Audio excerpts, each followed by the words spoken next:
альпінізм – один з найбільш ризикованих та водночас захопливих видів спорту у світі. Існує 14 гір-восьмитисячників, які мріють зібрати у своїй колекції вершин найбільш відчайдушні альпіністи світу. Крім складного підйому, вони мають дещо спільне – так звану «зону смерті». Це ділянка на висоті понад 8 тисяч метрів, де альпіністи відчувають кисневий дефіцит, втрачають здатність мислити та слабнуть у вічній мерзлоті. Але всі ризики лише підбурюють запеклих екстремалів підкорювати дедалі вищі цілі. Серед українських альпіністів 35 здійснили сходження на найвищу гору світу – Еверест. 6 із них – жінки. Тому сьогодні ми подивимося на альпінізм жіночим поглядом, адже саме вони надихають бренд «Сова» наповнювати ювелірні колекції сенсами та реалізовувати важливі проєкти. Антоніна Самойлова – перша українська альпіністка, яка двічі піднялась на Еверест. У вересні цього року Тоня поставила собі ще один виклик – здійснити сходження на восьмитисячник – гору Манаслу, щоб донести український прапор туди, де не літають птахи. Про те, чому Антоніна вперше вирішила зійти на вершину, жінок в альпінізмі та як це захоплення змінило її життя, дивіться у проєкті.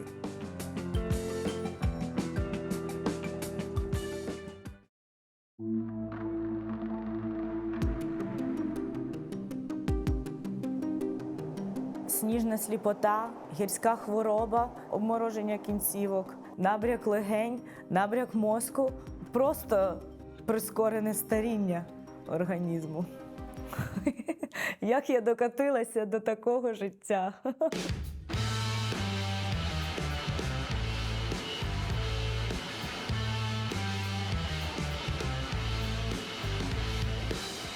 Є завжди одна думка, на що я це роблю. Оця думка супроводжує мене просто кожну експедицію. Якщо хтось думає, що я там на запалі йду з базового табору або з міста до вершини і все так в мене браво і круто, ні. По-перше, переходи дуже важкі, всі переходи навіть без хвороби важкі. Ти і так думаєш, на що це ти робиш, якщо ти там 7 годину йдеш наверх без кисню, хочеться просто лягти на сніг і лежати. Найприємніше у сходженні і в експедиціях у великих для мене – це дві речі. Мої друзі, тобто ком'юніті, яку ми там маємо, і другий фактор – це неймовірна природа. Те, що ми бачимо у великих горах, ексклюзивно. Ніхто інший побачити цього не може. Коли ми знаходимося тижнями над хмарами і дивимося на них як на ковдру, це ж круто. Мрії повинні бути великими. І тоді ми самі не розуміємо, як так трапляється, що все навкруги і весь всесвіт працює, щоб ці великі мрії збувалися. До війни я займалася зовсім іншою, нормальною людською діяльністю. Я робила інтер'єри. Це було моє хобі і був мій бізнес. І також я малювала картини, в тому числі і гори. І зараз от я приїжджаю сюди, в цю квартиру, і отримую насолодження.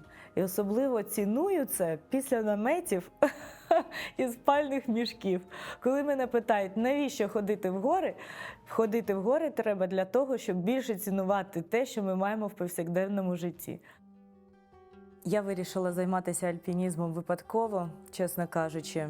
В 2018 році наша компанія друзів вирішила просто піти на гору Кіліманджаро як якийсь вид відпочинку. Тобто замість моря ми обрали поїхати в гори. Після першої гори я сказала, що це вона остання в мене. Тому що я там настраждалася по повній. Я майже отримала обмороження на сходженні в Африці на екваторі. Але ж хіба я знала, що там так холодно, коли я туди йшла? Тобто я була абсолютно незнайома з горами, коли я збиралася в своє перше сходження. І це не було кохання з першого погляду однозначно. В принципі, і не з другого. Друга гора була Ельбрус через рік. Ми знов вирішили піти, спробувати. Мені дався Ельбрус легко. І ось тоді мені так здалося, що, мабуть, я ще можу спробувати кудись піти. Але закохалася я по-справжньому в гори і в великі експедиції після Антарктиди. Я полетіла в Антарктиду сходити на найвищу точку Антарктиди, цього материка, це гора Вінсон. А я от, до речі, і почала свою дуже активну гірську діяльність через кохання, можна сказати. У мене були достатньо довгі відносини, які припинилися в кінці 21-го року. І для мене це було таке як потрясіння. В принципі, це була причина, головна, єдина і перша, чому я вирішила йти в Антарктиду. На цьому дивані в себе сиділа і думала, треба зробити щось незвичайне. І наступного дня на цьому ж дивані я листала Інстаграм, просто листала. І побачила об'яву, що залишилось одне місце в експедицію на Антарктиду через 2 тижні. Воно з'явилось, тому що якась людина відмовилась від свого місця. І воно дісталося мені. І все. З тих пір я повністю своїм серцем, розумом і, мабуть, тілом в горах. Після цього я зрозуміла, що не можна боятися, треба робити крок вперед. Саме через це, мабуть, я все ж таки пішла на Еверест. Я вирішила туди йти за 2 тижні до початку експедиції самої. Коли вже була в Непалі і прилетіла туди просто піти на трек. Але потім я от 3 дні подумала і вирішила, що все ж таки краще спробувати, щоб вже точно знати. І я спробувала, і в мене вийшло. І ще й вийшло дуже легко. Порівняно з другим Еверестом, це було дійсно легко для мене. Я зійшла за 28 днів, повністю закінчила свою експедицію. Для Евересту і для 8000-ника це швидко. Йшла я туди без жодного акліматизаційного виходу, тобто от з бази поступово дійшла вершини, спустилася вниз, прилетіла в Катманду.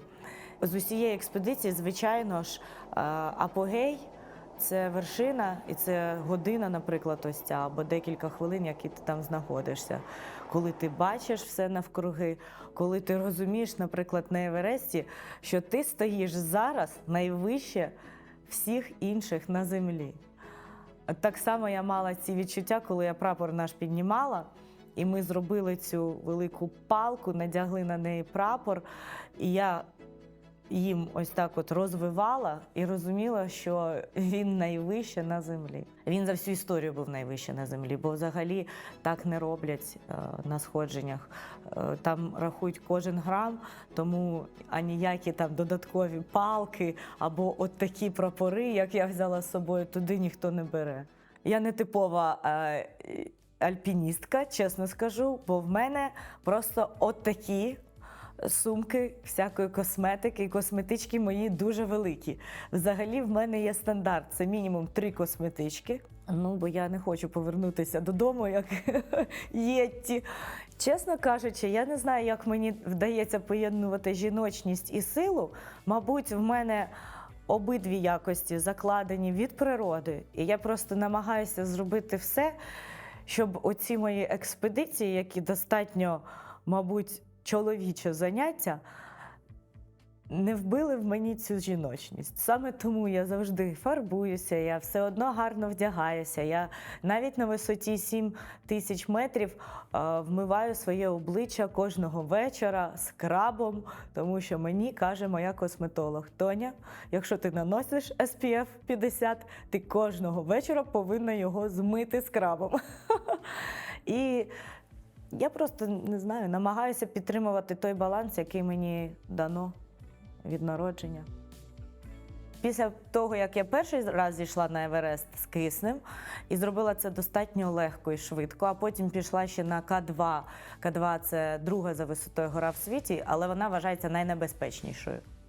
Слава Україні! Героям слава! Якщо люди там переживають про Еверест, слід переживати про К2. К2 – це, в принципі, просто пекло для мене було. Не тільки через те, що гора складна, а через те, що я там в такій ситуації опинилася неприємній. Мені виривали там зуб мудрості. І потім я поверталася сама весь шлях до базового табору в 2 рази швидше, ніж це робили всі ми до цього і всі інші люди. Потім саме сходження – це просто суцільне пекло. Сніг, і оскільки ми вже йшли в останнє погодне вікно, і воно зачинялося, то Ну, ми вже на зворотньому шляху навіть згубилися в тумані через те, що наступав сезон мусонів. Це був, до речі, перший єдиний момент, коли я подумала про смерть в своєму житті, подумала, як це вмирати, тому що я не знала, ми знайдемо табір чи ні. Ми протягом 2 годин блукали в одну і в іншу сторону. І я подумала, у мене було 2 думки. Перша – це як це вмирати від холоду і від того, що відсутній кисень. І друга – це те, що родина моя засмутиться дуже. Ми всі достатньо близькі з родиною. І так, це був такий складний момент. Розійшовся туман рівно на півхвилини. Він повністю розійшовся перед нами, і ми побачили жовті намети 4-го табору. Але там ми вже йшли на голос. Тобто нам кричали з того табору люди, які там були, і ми отак на крик туди спустилися до них.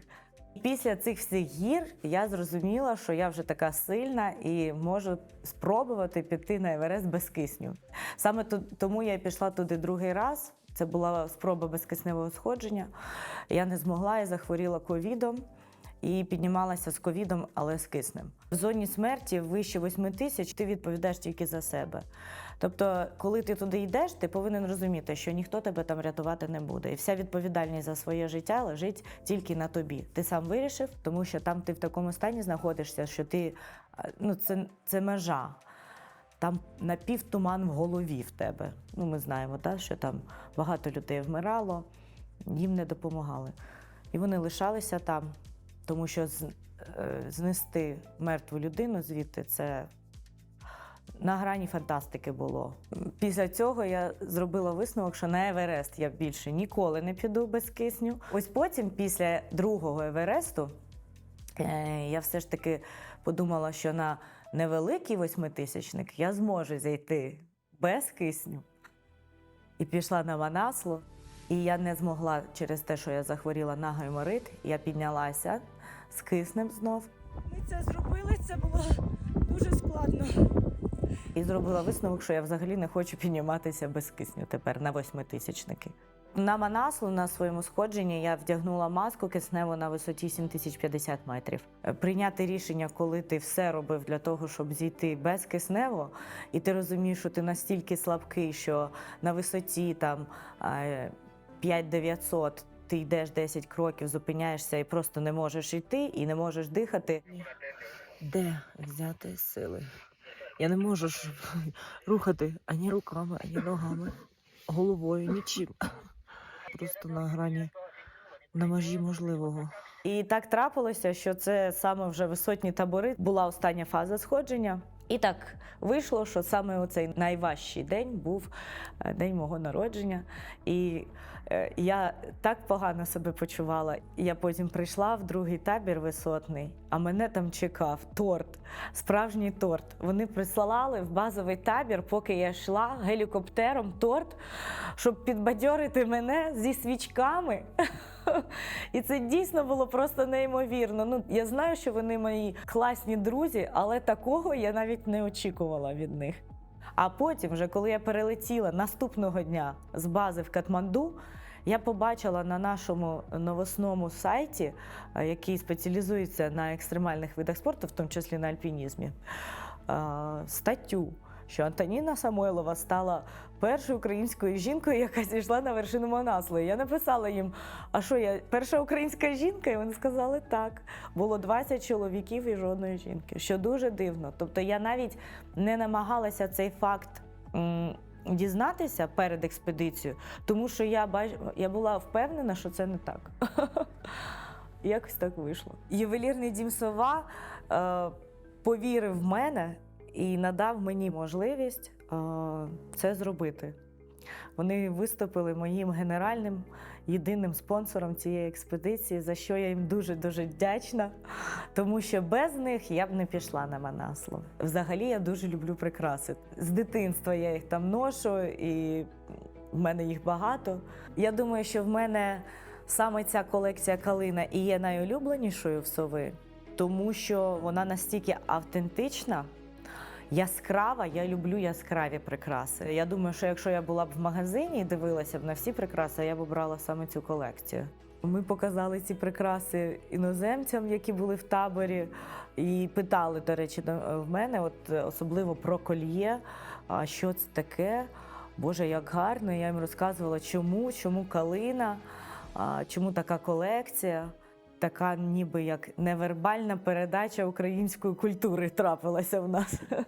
І це круто, це дуже круто, що саме от, компанії наші через свої вироби, через свою роботу без слів можуть розказати якусь цікаву історію. На Маназлу зі мною, окрім сережки, піднявся ще й прапор компанії «Сова», на якому написано «Досягай вершин, сова». Жінки, любі, знайте, що ви дуже сильні і ви можете досягти будь-яких вершин. Я досягла цієї вершини в Маназлу разом з моїм партнером «Сова». Це дуже класна, надихаюча фраза для жінок, для наших сучасних українських жінок. В чому її особливість? В тому, що будь-яка жінка може досягти будь-якої своєї персональної вершини. І вона ніколи не повинна цього боятися, навіть якщо це якась невідомість. Тому що ця невідомість, якщо ти маєш сили побороти свій страх, завжди принесе тільки позитивний результат. Коли мені важко, я розумію, що це все тимчасово. Гори дають оце тренування. Тренування сили йти далі. І розуміння, що не може погано тривати вічно. Не може бути постійно важко. Бо без цього важко вершини не може бути. Жодна вершина не проста. Навіть якщо це маленька гора, навіть якщо це Говерла.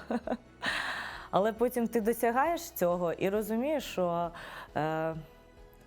ти своїми ногами і руками, і головою цього досяг, а ніхто за тебе.